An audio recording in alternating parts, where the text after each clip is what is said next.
Good Friday morning, and thank you for waking up with us here on Daybreak. I'm Dia Wall. And I'm Matt Howerton. We'll have more on that latest airspace shutdown in El Paso in a bit, but we want to bring in our friends here, traffic anchor Erica Lopez, meteorologist Greg Fields.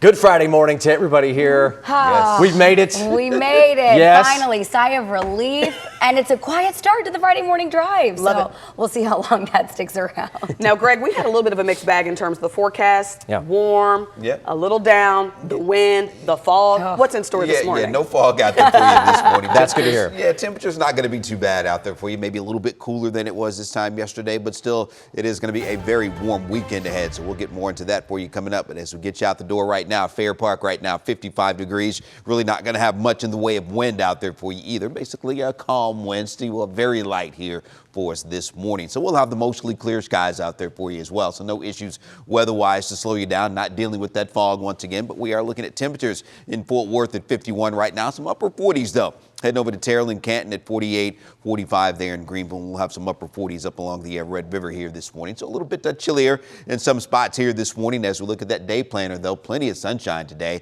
Those very light winds and very warm. We'll top out somewhere around 79 or so for that high later today. Now, as we get into the weekend, it's going to be back into the 80s for us. We'll talk more about that and staying mainly dry for the weekend with better rain and storm chances next week. More on that in a few minutes. But now let's check that Friday morning traffic. Erica. Greg, thank you. Traffic impact commute quiet out here, which, it's like breathe a sigh of relief. It's nice to be able to kick off the morning at 5:02, very differently from yesterday where we were already following a big mess on the roadways. Right now, lots of green out here, no rush out the door. Now, there is something I want to flag you on in Tarrant County. Road work will start tonight, all associated with the Southeast Connector project. 820 southbound will be closing at Ramey Avenue. It's a full closure tonight at 9, reopening tomorrow morning at 9 o'clock. So full closure overnight. High 5 still looking good, 75 and 635, a very light volume out that way. No problems to report at I-20 and the Dallas-Tarrant County line. And then travel for you in Collin County is looking great on 75. Central Expressway and 15th Street in Plano looking good. Light volume both directions. Matt and Dia. Okay, thank you so much, Erica. Now to our top story this morning. The Pentagon says it shot down a border protection drone near our southern border. And it's not the first time this kind of technology has caused some confusion in the area this month. Janelle Fort live in the newsroom with what we've learned overnight. Good morning, Janelle. Good morning, Dee and Matt. Well, in the last couple of hours, we've learned more details about how that mistake happened and why lawmakers are so fired up about it. Over El Paso, the Defense Department says they were using new anti-drone technology when they spotted what they thought was a potential threat in military airspace. They took it out and later realized the drone actually belonged to U.S. Customs and Border Protection. Because of that, the FAA has now expanded a no-fly zone over Fort Hancock, about 50 miles southeast of El Paso, through June 24th for security reasons.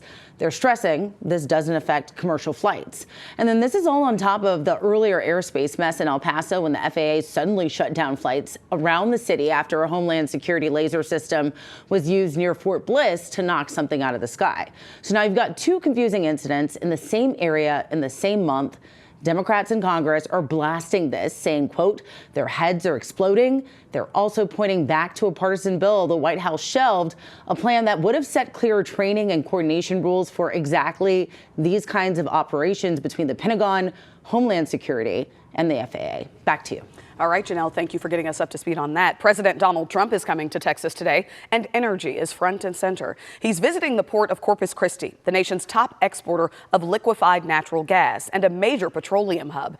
Energy was a major theme in his State of the Union address this week, and this visit comes just days before the March 3rd primary. Speaking of, today is your last day to vote early. After today, you'll only have Election Day, which is next Tuesday. And in Tarrant County, voters might face longer wait times with some polling locations closing ahead of Tuesday. Natalie Haddad is live at a polling site there. Natalie, what do voters need to know before today ends about these workers at these polling sites? Well, you know, Matt, specifically for those in Tarrant County, we do have some things that might stand in the way of Election Day specifically going smoothly. The Tarrant County Elections Administrator says that they are short 200 clerks and 20 judges. Now, according to the Elections Administrator, Clint Ludwig, he says this is the first time the county has faced a shortage this close to an election. He points to a long stretch of recent elections and the fact that this isn't a presidential year, which is when we typically see more volunteers. Now, state law requires both a Republican and a Democratic judge at each polling location. There's about 200 in Tarrant County. And right now, the county is focused on making sure they're staffing at its busiest locations. But ultimately, without enough clerks, or other workers. Ludwig says voters could see longer wait times on Election Day. So the worst case is if I don't have people to open a polling location, I can't open it. Thankfully, there are some new clerks coming in for training today and tomorrow. They're going to be working on that to try and get everything settled before March 3rd. I'll send it back to you in studio. Okay, thank you so much, Natalie. Stay with WFAA on Tuesday night as results start coming in. Our political team will be live at campaigns across Texas, and a panel of experts will break down the numbers all night long. Our coverage on WFAA Plus begins when polls close at 7 p.m. The streaming app is free to download to your TV. Now to three things you need to know this morning. U.S. officials confirm that one American is dead and another is injured after a shootout off the coast of Cuba. Cuban authorities say a stolen U.S. registered boat opened fire as it approached, and they returned fire. 4 people were killed, 6 others were injured. Cuba claims weapons were on board, but the U.S. says it is still verifying those claims. An investigation is underway. Carnival Cruise Line says it will skip Puerto Vallarta for the next few weeks. The move comes after violence broke out following the death of a cartel leader over the weekend. That itinerary change reflects sailings on 5 ships, but none of them depart from Galveston. Carnival says it's notifying all affected passengers. Instagram is rolling out a new safety alert for parents. Starting next week, if a teen repeatedly searches for suicide or self-harm terms, parents using supervision tools will get notified by text, email, or in the app.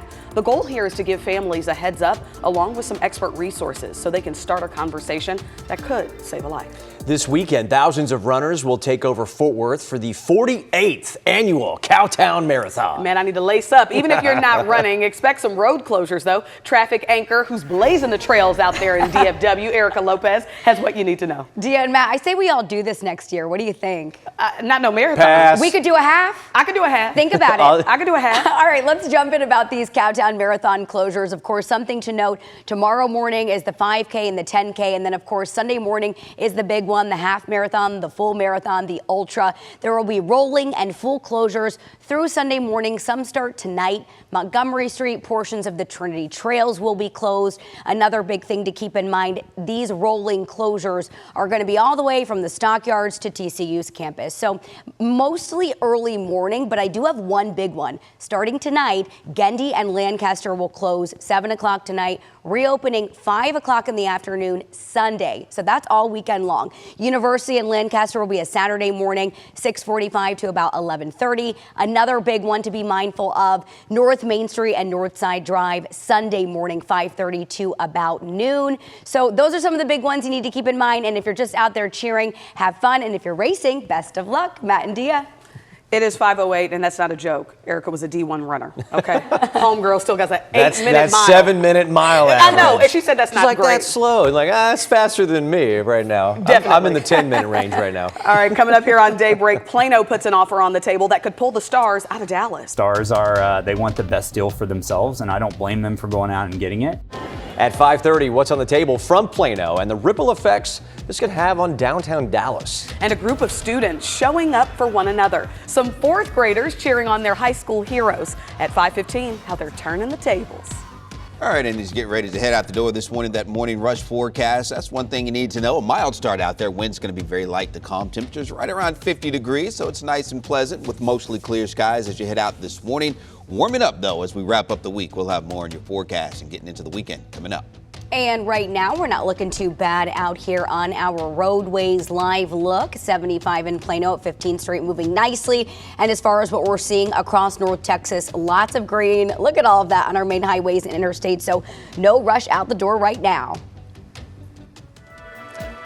All right, and it's almost time for our Friday Daybreak Party live. This morning, we're getting a preview of a North Texas fundraiser that comes with a whole lot of glamour and one serious twist.